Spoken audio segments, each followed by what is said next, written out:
Assalamualaikum warahmatullahi wabarakatuh. Perkenalkan, nama saya Najwa Harani dengan NIM 250405051.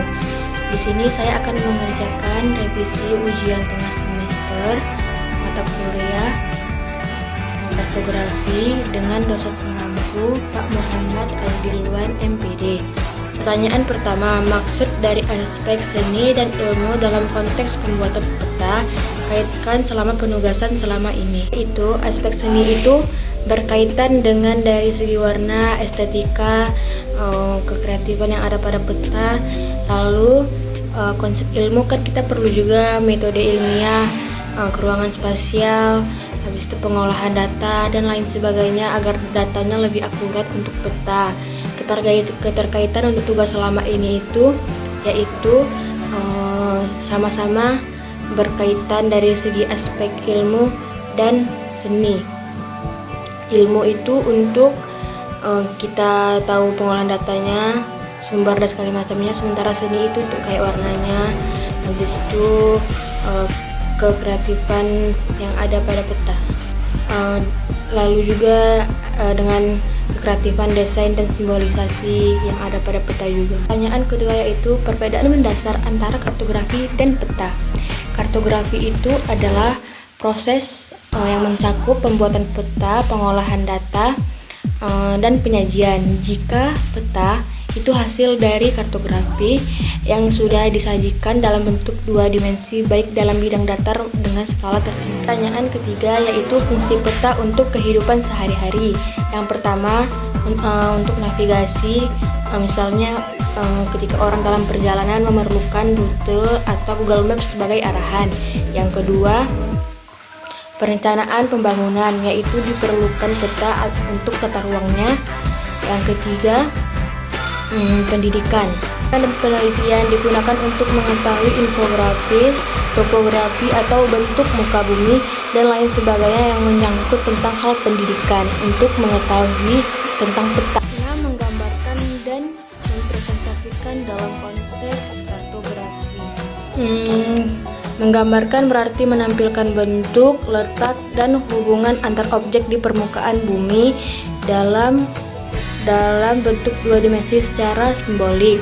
Lalu mempresentasikan berarti menyajikan realitas bumi dalam bentuk peta yang bisa dibaca dan dipresentasikan. Tetap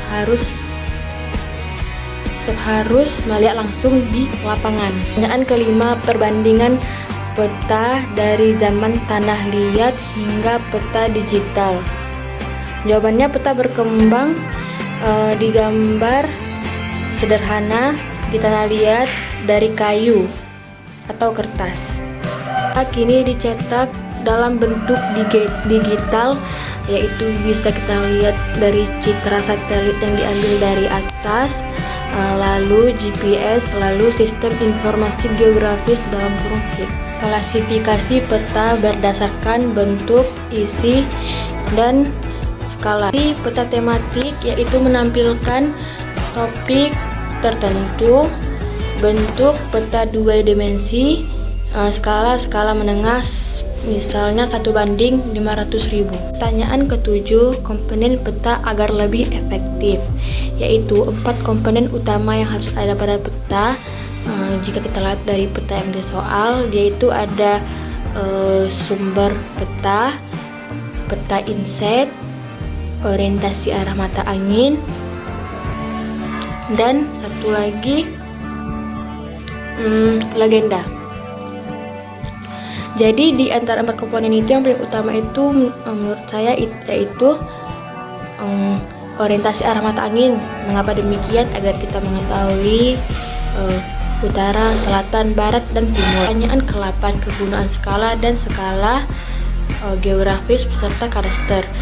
Kegunaan skala yaitu menunjukkan perbanding antara jarak yang ada pada peta dan jarak yang sebenarnya di lapangan.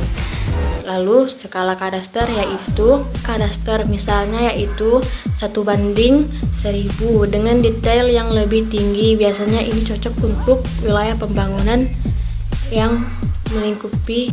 Dan skala kecil atau geografis misalnya dengan skala 1:1.000.000 ke atas, yaitu dengan detail yang lebih sedikit tetapi menunjukkan detail rupa bumi. Biasanya peta ini digunakan untuk provinsi, pulau, negara, benua, dan dunia. Pertanyaan ke-9, menghitung jarak sebenarnya. Jadi setelah saya tadi itu diketahui skalanya 1:500.000 dan jarak pada peta 4 cm. Yang ditanya JS yaitu jarak sebenarnya. Jawab, berarti jarak sebenarnya sama dengan 4 kali 500.000 sama dengan 200 cm. Sama dengan 2 juta cm sama dengan 20.000 meter dijadikan kilometer 20 km. Pertanyaan ke-10, skala setelah diperbesar 2 kali. Berarti dia itu kalau diperbesar maka dia itu akan dibagi 1:500.000 dibagi 2 sama dengan 1:250.000. Demikian revisi ujian tengah semester mata kuliah geografi saya berupa video. Maka dari itu jika ada kesalahan saya mohon maaf dan akan memperbaiki ke depannya agar menjadi lebih baik lagi. Saya ucapkan terima kasih. Assalamualaikum warahmatullahi wabarakatuh. Semoga bermanfaat.